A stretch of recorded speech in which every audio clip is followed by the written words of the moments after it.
Hello and welcome to WNIN's new media center here at 2 Main Street in Evansville. I'm Gary Bryan and this is Tri-State Life.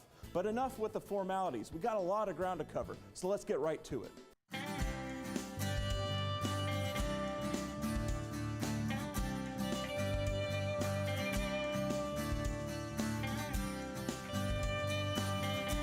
Later in the show, we've got a harmonica virtuoso, a model builder, and an antique broom maker. But first, a popular local author tells her tale.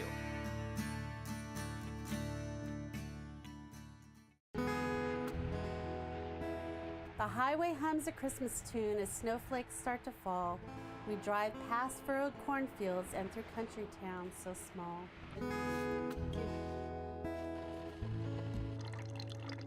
Hi, I'm Angie Karcher. I am a children's author. I'm also a mom and a wife. I have 4 children and a wonderful husband who puts up with all of my shenanigans. He never knows what I'm up to. And I was a former kindergarten teacher, and I've been a developmental therapist and education director at the Children's Museum, and now I'm a full-time writer. Well, I've always enjoyed creative writing and I've always enjoyed poetry. But I think once I had my own children, I would write poetry for them and I would write little stories, and it was just part of when you're a mom, and I had my 4 children were very close in age, and so, you know, we were always doing little plays, and, you know, I'd write stories and put their names in it. And I had taken Evansville history when I was in 3rd grade. I had taught Evansville history when I taught 3rd grade, and we were still using the same book then. It was from like the 50s. So when my oldest child went through 3rd grade, I asked the teacher, oh, this is Evansville history year, and she goes, yeah, but we don't have a book. Like, we just have to kind of, we were mandated to teach it, but we just have no resource. So I worked with that particular teacher as my kids went through 3rd grade. I would write a chapter and she would teach it, and she created a test, and my critique group would critique the chapter. So by the time my youngest child got through 3rd grade, the book was ready.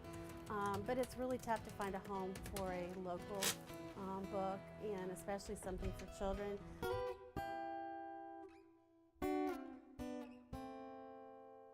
I was asked at the time to sit on the Bicentennial Committee. Evansville's 200th, but you know, the Bicentennial was 2012, and to represent the museum. And so I went and sat in, you know, in these meetings with all these Evansville historians. And I love history, but I am a kindergarten teacher, so I felt very out of my element, but they were all very kind. And they're talking about all of their planning and events that they have coming up for the Bicentennial, but somebody spoke up and said, you know, we don't have anything for kids or families. I raised my hand. It's probably the first time I had said anything for weeks of meetings, and I said, you know, I have this book. I said it's an Evansville history book for kids, and I think it would be a perfect fit for what you're wanting to do. So of course they wanted to see it, and Mark Thompson with MT Publishing here in Evansville had heard about the project and contacted me, and he wanted to see it. And they asked me to write a grant for the Bicentennial, so we were awarded a $13,000 grant, and we put a classroom set of Where the River Grins in all 3rd grade classrooms in the area. And that was the beginning of my writing. And that's when I decided, I think at that time I was, you know, about 45, and I thought, if I'm ever really going to pursue this, because I'd been doing it off and on for 20 years, but not seriously. And so I thought, okay, you know, now's my opportunity. Really, it's when you have that idea. You know, when I'm driving, I'm constantly thinking, you know, I'll see something or I'll hear a child say something, and you get this, oh wait, okay, that could be a great story. And so you kind of, you know, let that simmer in your brain, and you're constantly thinking about the character. And so you're really writing in your head for sometimes weeks before you even sit down to the computer. And so for me, once I finally have the story figured out in my head, then I can't get to the computer fast enough. I always want to have some sort of a historical connection. I love doing local history. It's just something I enjoy, and I also think it's important, you know, that kids and adults can connect and understand, you know, the reasons why things are the way they are. And I've been traveling quite a bit, and When I got back in town, I had heard on the news, I think, that they had found the Santa that had been sort of missing for a while. And I immediately knew that needed to be my next story.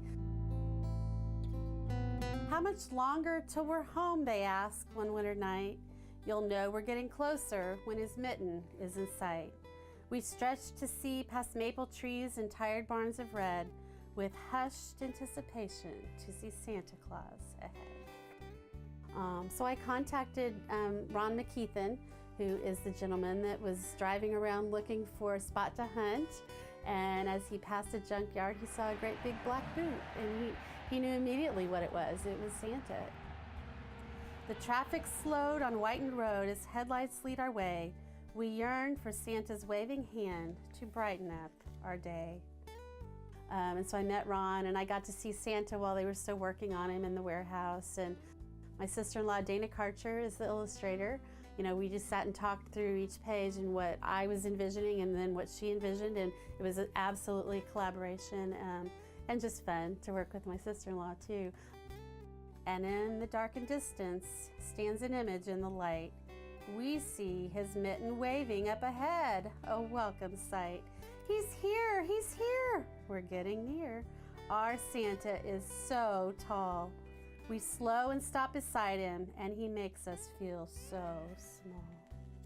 But it's a joy to write, and to see it come full circle into an actual book. It's just cool, It's definitely what I want to do for the rest of my life. His friendly grin and bearded chin are captivating sights. His gift of waving welcomes all who pass this way tonight. When I'm not working on the show, I like to stay busy. And you ever wonder how everyday products get made?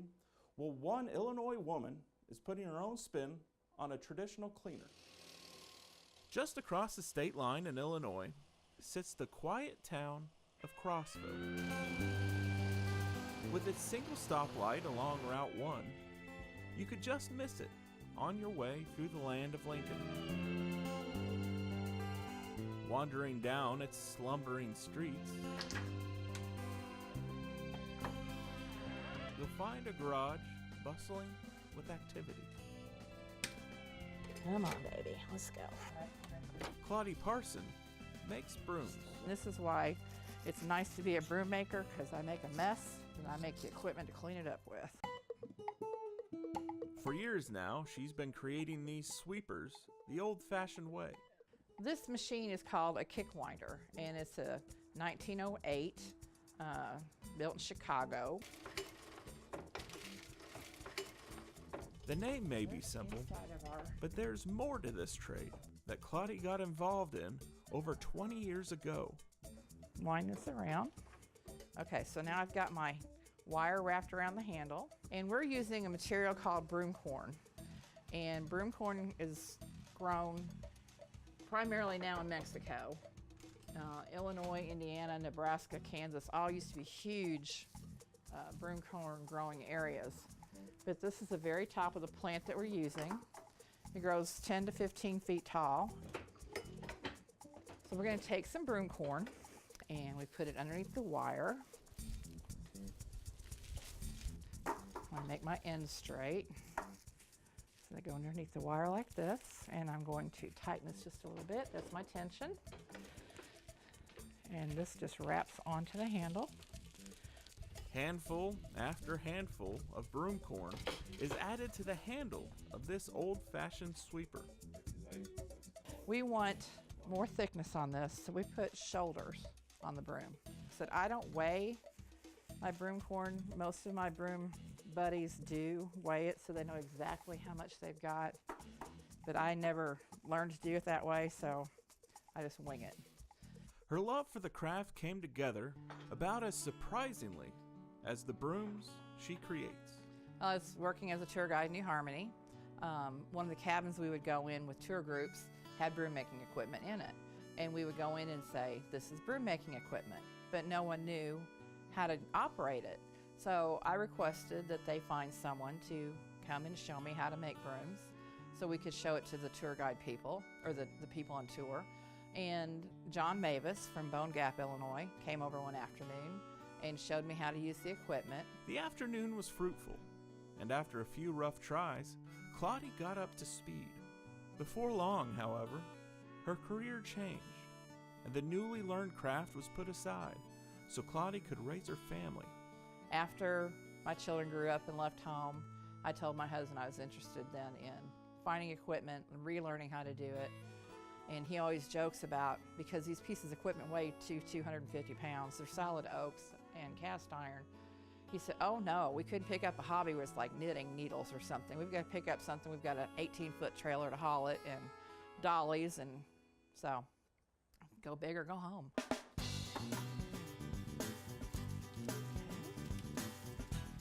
And then that wire just winds around there. We put 3 to 4 wraps each time on the wire, on the body of the broom. Now comes the fun part. We're going to trim this off. So we get our nice little sharp knife here. And this trims off. The broom is a pretty classic piece of equipment, but just like its creator, these brooms carry a bit of character. Well, I got tired because a regular broom handle is just a plain commercial handle. Just what you see in the store, just a plain old handle. So that's pretty boring. So I just liked picking up stuff. We go to the woods. I pick up furniture on the side of the road and repurpose it and make handles out of that. My husband now knows if I see a piece of furniture, I don't have to say stop. He'll just say, I see it, and we'll go back and pick it up. But I am a repurposer. I put them on deer antlers, driftwood. If I can get a hole drilled into it, I can pretty well get a broom put on it. So the funkier the better for me. These pieces of scrap wood pressed together with bushels of broom corn to create the finished product. This is an 1878 model. And so this is the broom we're gonna sew. So it goes down into the press. There's a little hole to hold it down there. And then we pull the handle down. And that flattens the broom out for us so we know how to sew it. After a little bit of heavy-duty sewing, Claudie pulls these brooms to completion. What started out as a simple hobby has turned into a passion that would also bring an unexpected twist. I love talking to people. I love meeting new people. I have met so many fascinating people from different countries, and just met 4 young men from Sri Lanka who were big Harry Potter fans. They weren't so much interested in making the broom, but when I pulled out the Harry Potter broom, they all had to get on the broom and jump and take their pictures like they were riding the broom. Just meeting new people and learning their stories and introducing my grandchildren to people and getting them out where they, meet a whole myriad of different kinds of people. A simple craft that brings the world to this small community. Things here at 2 Main Street are still coming together. But here, take a look. These are our edit bays. This is where a lot of our local content is produced. Even this next story. As time goes by, our memories help to mold the person we are. Everything from the school you went to the town you grew up in. Those memories are especially important when the place you grew up in only includes a handful of families. This is the case for Wheeling, Indiana.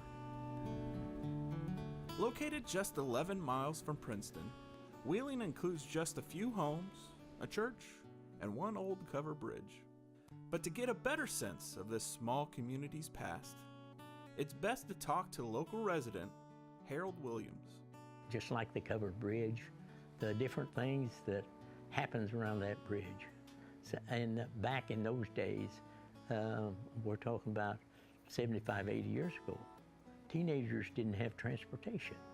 That bridge was the place where teenagers on Sunday evening, that's where they met. And and at that time, the little place called Wheeling had 96 people there. Now there's less than 2 dozen. The memories Harold shares are like an audio history book for this small town. But unlike most stories passed down through time, Harold's tales include a bit of visual art. This church was built in 1894, and if you look at this picture in 1896, you see how big the congregation was. What's amazing to me is that many people, you wonder how far they had to walk to get there, because the only transportation would have been a horse or, wagon or something of that sort. This replica I made for Patty Craig. When she was a small child, her family lived near that church. And she would go with her father when she was very small to build fires in that church. There was 2 heating stoves in there. Harold's workshop is cluttered with snapshots in time, albeit in smaller forms. From local churches and barns to the cover bridge that brought the community together so many years ago. All of them built by the man himself. There's an attention to detail when constructing the replicas, whether it comes from structures still standing. I take my tape measure and I measure it, and after I have a scale, just like that bridge, that's built on a 1/2-inch scale. If you measure that bridge, the framework was one of the measurements I took. I took the width of the framework, I took the height of the framework. Or even those snapshots from the past. That church over there, it's got a concrete block foundation. Well, a concrete block is 16 inches. You count the number of blocks, multiply the number of blocks by 16 divided by 12, it gives you the footage, the length of that. Not only that, the weatherboarding on the old churches was like 5 1/4 inches. And I actually had to take a magnifying glass to count the number of the weatherboarding that's on it, see. The detail in these replicas is great. As you look closer at the construction, you would suspect it was built by a person with a great carpentry background. Harold has that background, but he didn't come by it traditionally. My wife that had passed away, she and I built a house one time, and I had no plans. So I visualized in my mind what I wanted that to, and I tried to explain it to her, and she said, "Don't do that because I won't remember. So we'll just build it like you think it ought to be." So we built a 4-bedroom home, 2 baths and a full basement, dining room and living room, kitchen, utility room, and when it turned out just beautiful. And we did the majority of the work ourselves. That's the carpentry experience I've had.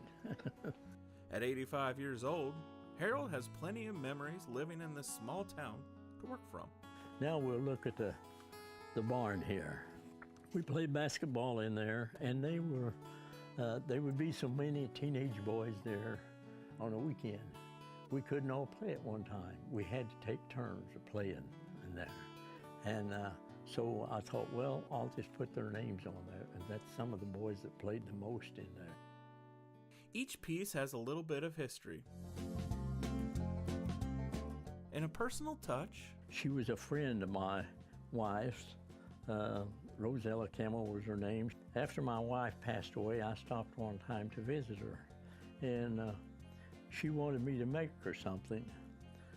So I remembered a Christmas card that my wife had got from her from many years ago, and when her children were small.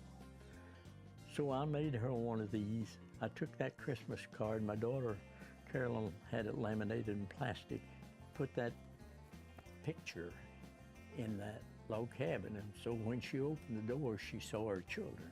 Or recycling a bit of Wheeling history to be preserved for generations. This house here, this belonged to the Watkins family, and that is the Watkins family back in the late 1800s. And this house they gave me to tear down, well, to get the wood out of it. And this house was built before 1850. Harold used the wood from the Watkins home to build his replica covered bridge. Pieces of wheeling history saved from the trash heap. This actually come out of the inside of floor joists. Everything, the shingles, everything you look at here came out of the inside, all but the blocks on the end. Wheeling is probably best known for its covered bridge, so it makes sense that Harold's replica also garners the same kind of attention. Well, and something that's very gratifying is no matter how small the project is, everyone, when it's complete, is a feeling of accomplishment. It's very gratifying. I built that bridge, and if something ever happens to the wheeling covered bridge, if it burns, destroyed in any way, future generations can see what that bridge actually looked like. Securing the memories of this small community for the future. This is the brain of WNIN. All of radio and TV runs right through here. In fact, I'm gonna get out of here before the engineers get me. Some musicians are virtuosos, learning the ins and outs of every aspect of their instrument. Others are do-it-all handymen, not tied down to any genre or label.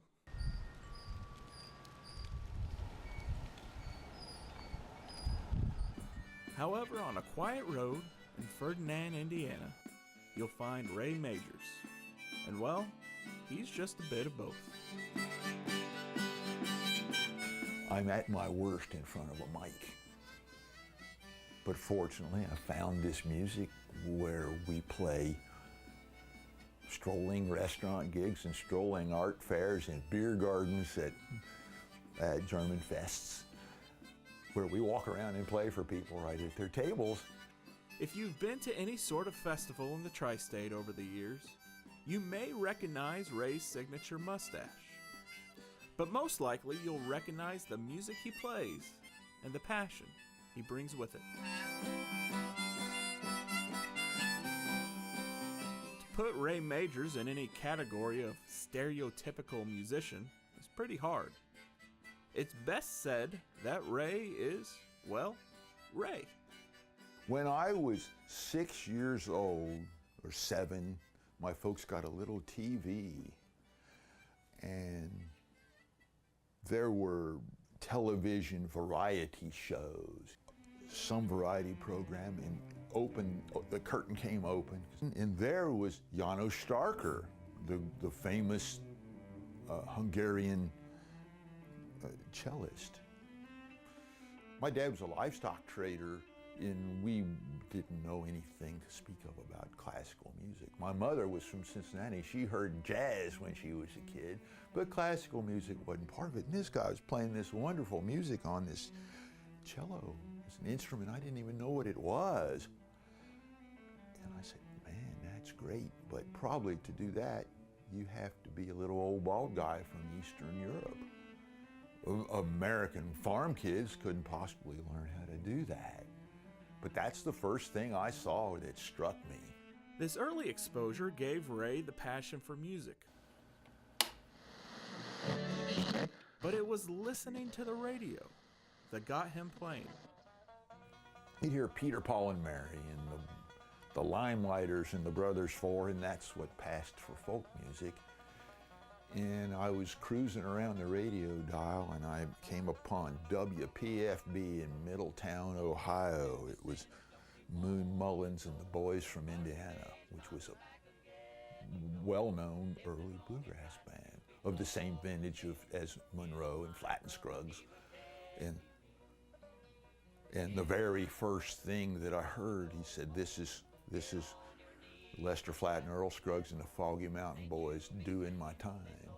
But this music had such immense drive to it, you know, not just Scruggs' banjo, the whole band, man, it just ticked like a clock. And I said, whoa, that ain't how Pete Seeger sounds.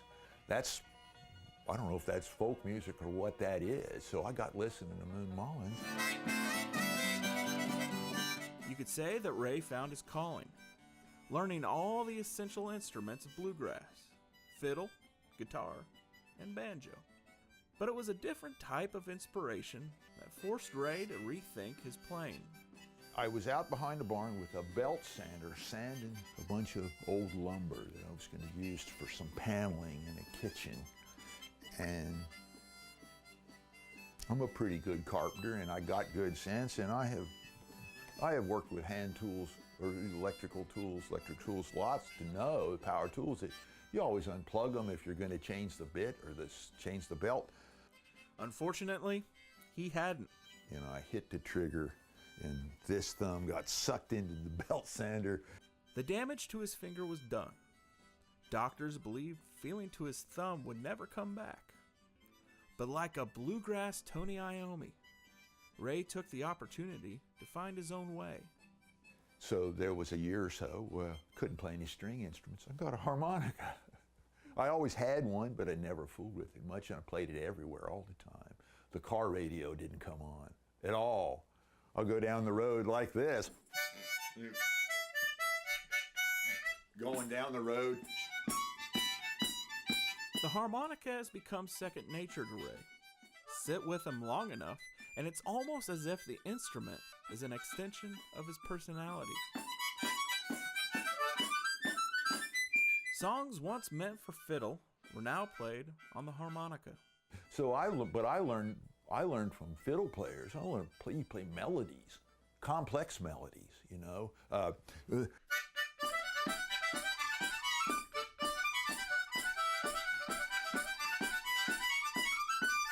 Now every note there is fixed in advance. I'm not improvising. It's not jammed. It's a melody that you learn and play. You know, so I came up playing music like that. Ray still fiddles with the instruments he's learned. In a perfect world, he is a world-renowned jazz fiddle player. But it's the harmonica that he really excels at. Though if you ask him about his playing, he will give you a good idea of how he feels about it. Went down to Clarksville, Tennessee to this contest, and there were 18 entries. And I got up, and I heard these guys playing. Oh man, I can play. And I got up and played my part. And when it was over, I'd finished 17th in the contest, just behind an 85-year-old man who they wheeled out in a wheelchair. He finished right ahead of me. There was 10-year-old kids, 12-year-old kids that beat me. And the guy who finished last got so drunk trying to get his courage up that he fell off the stage. So there you go. Always keeping his feet on the ground and maybe a few hairs in the sky. Ray is most definitely Ray, a skilled musician who has a deep love for his craft. Well, that's it for this episode of Tri-State Life. As always, if you have a story idea, be sure to email the address below. Also, if you feel like it, head over to WNIN.org and make a contribution today to help shows like this one. I've been Gary Bryan for Tri-State Life. We'll see you next time.